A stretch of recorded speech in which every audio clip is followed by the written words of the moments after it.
What's happening, Hardscapers? Today we're demoing a concrete patio. Let's get into this.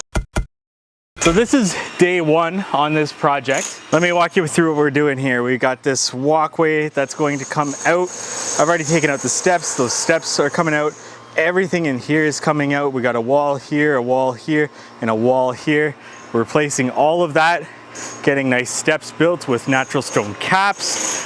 We've got this concrete patio completely coming out. This is going to be porcelain. We're going to have 2 steps out the back and then another step and 16 steps going up the top there. And then this is all going to be cleaned up. We're going to have a gas fire feature somewhere in here and seat wall, a circular rounded seat wall that comes into here. We've got a concrete patio in the backyard. I've already sod cut it. I thought maybe we could get it out in sections, but we did bring in a jackhammer. We're just breaking it up tiny little pieces and taking it away. We've also got some steps that I've already gone ahead and taken out. Talk a little bit about that and what we're doing in the back here. These wooden steps were just filled in with pea stone.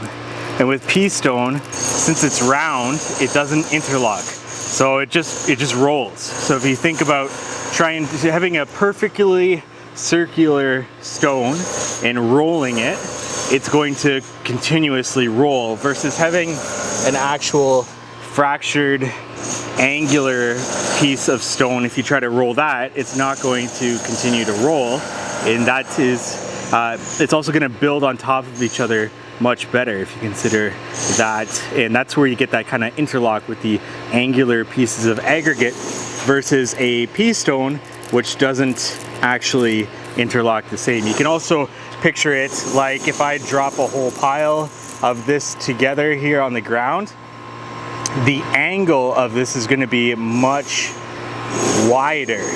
It's not going to build on top of each other. It's called the angle of repose. Whereas if you have more angular pieces, that angle is actually going to be a little bit steeper. Not that drastic, but there is a huge difference between the 2 types of angles of having to just drop it in one place and seeing that pile go up and up and up. Because those circular pieces are just going to roll and roll and roll, and they need a much wider diameter to start to actually build up that angle. Before we came in here, this was completely cracking. It's actually angling towards the house as well. So you can see what they used, once again, is pea stone. Circular. It wasn't holding up anything well. It was all just crumbling, falling apart. The mesh, I'm no concrete expert, but the mesh should not be this low in the concrete. It should be in the middle to give that reinforcement a little bit better there. But it's concrete. Concrete's gonna crack, and we're gonna crack it. We're gonna force it to crack with that jackhammer there and get this carried away.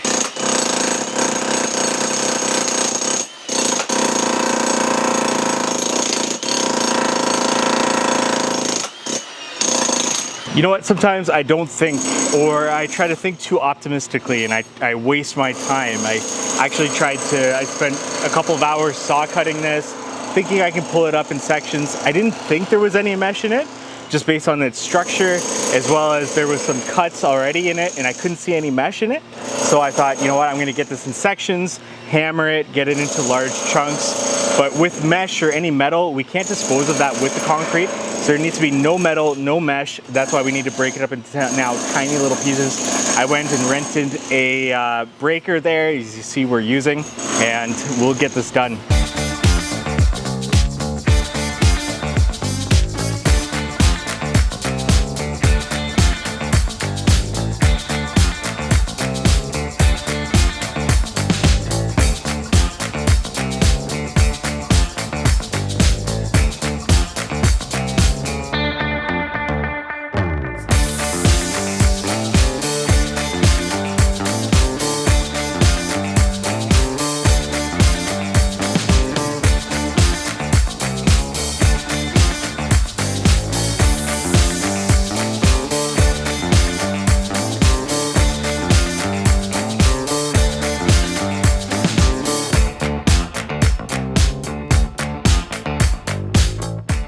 Here we are after day one, steps all out.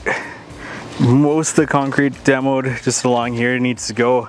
I just need to get the remaining pieces off of that mesh. And here we've got this piece. After that, it's mostly just pea stone and sand. So we're gonna get down to past this level, all through here. I don't realize it yet in this video, but what I just pointed at is something that I did not take into consideration when I first visited this project and I priced it. I actually had priced out the removal of the concrete patio and then just digging down our typical 10 inches. That would be 8 inches for our base, 1 inch for our screed layer, and then our 1 inch porcelain for this project. What I failed to consider is how much that elevation really drops off when it gets down to those steps. So in reality, we're actually digging about 8 to 10 more inches on top of that, which was definitely not considered in my initial notes.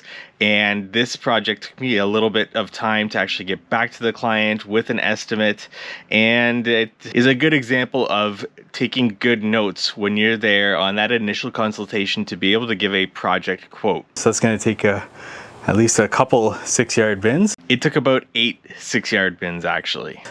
We got a 4-yard bin coming for the concrete tomorrow. We'll throw that in. You can see with these walls how they have failed. They're leaning backwards. And that's just because, looking at it down here, there's no base material at all. They were just placed on soil. There's no backfill.